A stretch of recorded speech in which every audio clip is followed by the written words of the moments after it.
2 મહિના પહેલા જીએસટીવી દ્વારા દેલવાડાની આંગણવાડીનું કામ અધૂરું હોવાના અને કોન્ટ્રાક્ટરના જતા રહેવાના સમાચાર પ્રસારિત કરવામાં આવ્યા હતા। છેલ્લા 5 વર્ષથી આંગણવાડીનું બાંધકામ અટકી પડ્યું હતું। જીએસટીવીએ સ્થળની મુલાકાત લીધી, ગ્રામજનોની રજૂઆતો રેકોર્ડ કરી, જેમાં અધૂરા બાંધકામની સમસ્યા ઉઠાવવામાં આવી। હવે વહીવટી પ્રક્રિયાઓ પૂર્ણ થયા બાદ આંગણવાડીનું બાંધકામ ફરી શરૂ થયું છે। ટૂંક સમયમાં બાળકોને માળખાગત સુવિધાઓ સાથેની આંગણવાડી મળવા જઈ રહી છે। હાલમાં બાળકો ભાડાના મકાનમાં બેસે છે।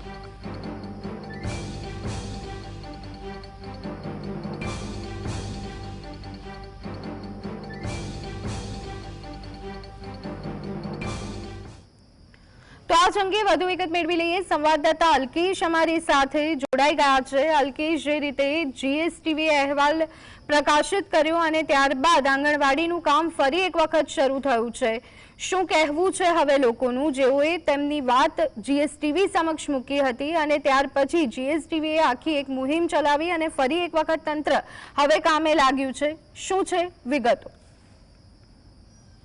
ધ્વનિ, ચોક્કસ જે પાટણ જિલ્લામાં આંગણવાડીઓ આવેલી છે એ આંગણવાડીઓ જર્જરિત છે, ક્યાંક ભાડાના મકાનમાં રહેતી હોય। ત્યારે પાટણ જિલ્લાના સરસ્વતી તાલુકાના દેલવાડા ગામે એક આંગણવાડીના જે કામગીરી હતી લગભગ 6 વર્ષથી તૈયાર થવામાં થઈ રાહ વચ્ચે કોન્ટ્રાક્ટર કામ છોડી જતા રહ્યા હતા। આ અંગે દેલવાડાના રહીશોએ જીએસટીવીને જાણ કરતા જીએસટીવી ટીમ જ્યારે 2 મહિના પહેલા ગામના મુલાકાત લેવા ગઈ ત્યારે આંગણવાડીની મુલાકાત બિલકુલ કહી શકાય કે બંધ હાલતમાં હતી, જર્જરિત તો ઠીક છે પણ અવાવરું પડી એવી હતી। અને ત્યારબાદ જે રીતે જીએસટીવીએ સમાચાર પ્રસિદ્ધ કર્યા, સમાજને ઉપયોગ થાય એ રીતે સમાચાર મૂકતા આખરે 2 મહિનાની વહીવટીય પ્રક્રિયાને મંજૂરી બાદ ગઈકાલથી 2 દિવસથી જે અધૂરી આંગણવાડી હતી, જે 6 વર્ષથી પડી રહી હતી, એ ચાલુ કરવામાં આવ્યું કામ।